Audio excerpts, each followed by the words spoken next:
Tunamalizia na Mheshimiwa Patrick Adkin Mwalunenge.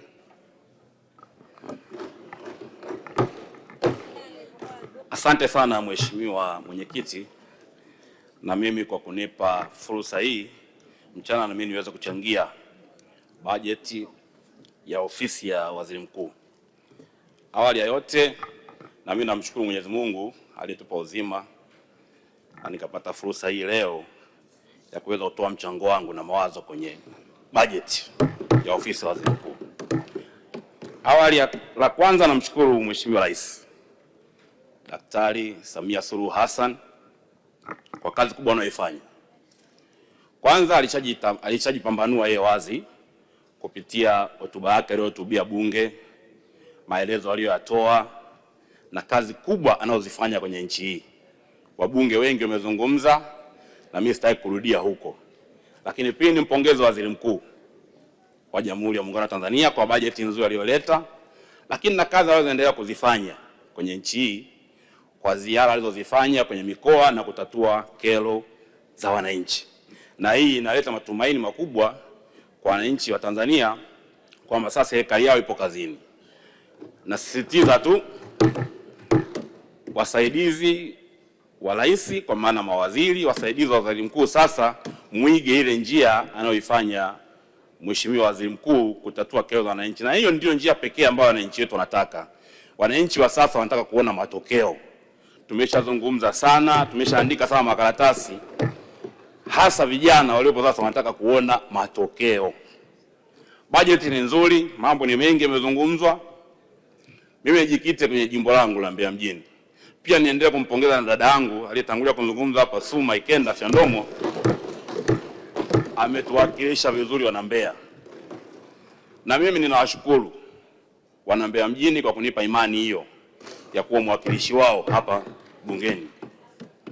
Wana Mbeya mjini sisi pale shughuli zetu kubwa ni biashara. Mheshimiwa Mwenyekiti, ofisi ya Waziri Mkuu, kwa maana Waziri Mkuu na watendaji wake, mipango, TAMISEMI, watakubaliana na mimi kwamba imefika wakati mwafaka sasa kwenda kuweka shughuli za biashara, kwa maana kongani za viwanda kwenye jiji la Mbeya. Kwa sababu jiji la Mbeya ni jiji la biashara. Na jiji la Mbeya ni barabara inayopitisha magari mengi na ndio lango la sadiki kuelekea nchi zote za kusini mwa Afrika. Lakini hatuna viwanda Mbeya.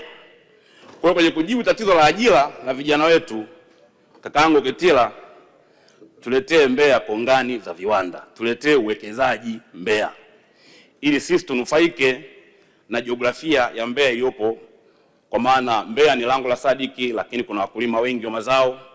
Basi tupate viwanda ambavyo vinatokana na uzalishaji wa mazao ya kule, viazi, machungwa, ndizi, mpunga, ili mazao tuweze kuiongezea thamani na watu wetu waweze kupata ajira. Ameongea sana hapo dada yangu, na mimi nakazia kwenye swala la miundombinu. Mbeya tuna utalii mwingi sana, lakini bado hajautangaza vizuri kwa sababu ya hali ya miundombinu. Na nikiongea specific Mbeya mjini, barabara nyingi za Mbeya mjini hazipitiki vizuri. Ikiwa wakati wa mvua, mifereji inajaa na wakati mwingine inaziba. Wakati wa jua, vumbi kali. Sasa huwezi kuwa na jiji la aina kama ya Mbeya lenye wafanyabiashara wengi ambao wanajituma, vijana kufanya kazi, alafu barabara hazipitiki. Kwa nini naiomba ofisi ya Waziri Mkuu, Mwenyekiti, watupatie barabara angalau hata kilomita 100 barabara za ndani ya jiji la Mbeya, na wahakikishia Mbeya itastawi na itashamiri na tavutia utalii. Na watu wa Mbeya ni wachapakazi wazuri sana. Na sisi tunajiongeza, Mwenyekiti. Mkitupatia barabara hizo kilomita 100, sisi tumeanza kuandika andiko hivi sasa kupitia viongozi wangu wa mkoa, kwa maana mkuu wa mkoa, mkuu wa wilaya na mkurugenzi wa jiji. Tumeanza kuandika andiko ambalo kama mtatukubalia ofisi ya Waziri Mkuu, kwa maana TAMISEMI, mturuhusu sisi tukope pesa kwenye taasisi za fedha ili tujenge hizo kilomita 100, kwa sababu sisi halmashauri yetu, jiji letu lina uwezo wa kukusanya mapato ya kulipa. Kwa tutaandika hilo andiko, tutalileta, tutaliwasilisha kwenu mlione kama linakidhi vigezo, mturuhusu ili sisi tuondoe vumbi Mbeya. tunao uwezo na mapato tunayo, tupate mkopo hata wa miaka 20, tuna uwezo wa kulipa sisi kwenye jiji letu la Mbeya. Tuisaidie serikali yetu wakati mnahangaika kutafuta fedha kwa ajili ya kujenga miradi mingine ya barabara njia 4, barabara za ndani ya jiji tunao uwezo sisi kuzijenga kupitia vyanzo vyetu vya mapato. Hilo linakuja na nitaomba mliangalie ili tuweze kuiweka Mbeya yetu katika hali nzuri na barabara ziweze kupitika vizuri. Jambo jingine ni ukarabati wa masoko. Mimi najikita sana huko kwa sababu watu wa Mbeya wanafanya biashara. Masoko yetu mengi yana hali chakavu. Na tumesema tunataka watu wetu wakajiajiri, na maeneo ya kujiajiri ni maeneo ya masoko. Lakini masoko yetu mengi ya jiji la Mbeya yana hali mbaya sana. Wakati wa mvua wafanya biashara wanyeshewa mvua, wakati wa jua wanapigwa na jua. Kwa hiyo tunaomba kupitia ofisi ya Waziri Mkuu, mwenyekiti, watuwekee budget kwa ajili ya ukarabati wa masoko yote yaliyo kwenye jiji letu la Mbeya ili yafanane na hadhi ya jiji la Mbeya. Jambo jingine, Mbeya ni lango la Sadiki.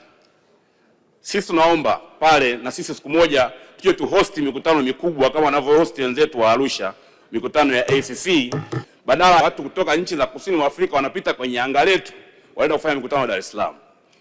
Tunaomba sana wizara kwa maana ofisi ya Waziri Mkuu, TAMISEMI, lakini na ofisi ya mipango mtusaidie kwenye jambo hilo ili siku moja na sisi tuweze kuhost mikutano mikubwa, na hiyo itakuwa njia pekee ya kutangaza utalii wetu tulionao kwenye mkoa wetu wa Mbeya na mikoa yote nyanda za juu kusini. Na Mbeya itakuwa itajikita sana kwenye biashara kwa sababu sisi pale Mbeya tunafanya biashara. Lakini pia swala mikopo kwa vijana. Tunamshukuru sana Mheshimiwa Rais. Ametuundia mpaka wizara ya vijana. Na tunaye waziri machachari kabisa, wala sina mashaka na yeye. Hofu yangu inanijia kwa wale watu watakao kuwa wanamsaidia yeye kazi. Je, ni watu wabunifu? Sababu vijana wana staili yao jinsi ya kuishi nao. Usapati mzuri, sawa, Mheshimiwa Rais amefanya jambo jema, ametuwekea pale bilioni 200 ya chanzio cha mtaji. Lakini nilikuwa natamani mimi ile bilioni 200 kuizalisha zaidi ya iwe mara 5 ya ile bilioni 200. Nayo inawezekana wizara ya vijana ijiongeze. Waweke vikao na hizi taasisi nyingine kwa maana hii mifuko ya hifadhi. Ina pesa kule lakini haiwekezi kwenye miradi ambayo itaongeza ajira kwa vijana. Wanawekeza kwenye kujenga majengo ambayo litani yake ni ya muda mrefu. Sasa nilikuwa naomba kupitia ofisi ya Waziri Mkuu, wizara ya vijana ikae na mifuko ya hifadhi. Wana pesa nyingi kule. Wawekeze kwenye miradi itakayoleta matokeo kwa vijana. Kujenga mabwawa ya umwagiliaji ambako kule vijana wengi watatajiri kwenye kilimo, kujenga zile skimu make za umwagiliaji, lakini na masuala ya ufugaji wa samaki, ufugaji wa ng'ombe, kule ndio kwenye matokeo. Wake unakuta mifuko ya hifadhi inaenda kuwekeza kwenye majengo ambayo litani yake ni ya miaka 100 na wakati mwingine pesa hiyo hairudi. Jambo jingine, kuna watu wa TFS, mwenyekiti. TFS na TANAPA ilikuwa ni tatizo kubwa, ni mgogoro mkubwa sana kila mahali kwenye nchi hii. Na hii tu inatokana na kwamba wao TFS hawazalishi, wao ni watu ni regulator, kudhibiti. Siku moja mimi nikawauliza watu wa TFS, kwa nini nyinyi mnawaambia wananchi waulinde msitu tu, wataulinda kwa miaka mingapi? Badala ule msitu utumike kwenye kufuga nyuki, wale wananchi wa eneo husika wakafuga nyuki wakaulinda wao ule msitu. Wakawa na chanzo kipya cha mapato, badala kuwakataza kukata kuni, kukata mkaa, lakini wakati huo hamwapi njia mbadala ya kuzalisha. Lakini wakati huo TFS ataongeza mapato. Mheshimiwa Mwenyekiti, inasikitisha sana.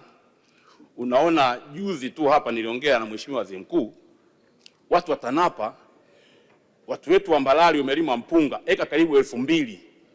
Wanakwenda kuziteketeza, wanasema wamelipa maeneo yaliyotunzwa na ni eneo oevu. Sasa najiuliza yule mtu alipanda lini mpunga? Wao walikuwa wako wapi?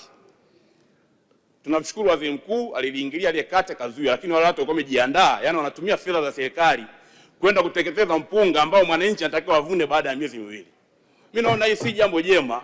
Tunaongea hapa watu wakajiajiri, tutengeneze ajira, watu wajiajiri kupitia kilimo. Leo kilimo kimelimwa ekari 2000. Anachukua pesa ya serikali kwenda kuteketeza ule mpunga. Sasa unakuta ni namna ya kuchonganisha serikali na wananchi na kumchonganisha Mheshimiwa Rais. Asante sana. Naunga mkono hoja. Asante sana Mheshimiwa. Asante sana.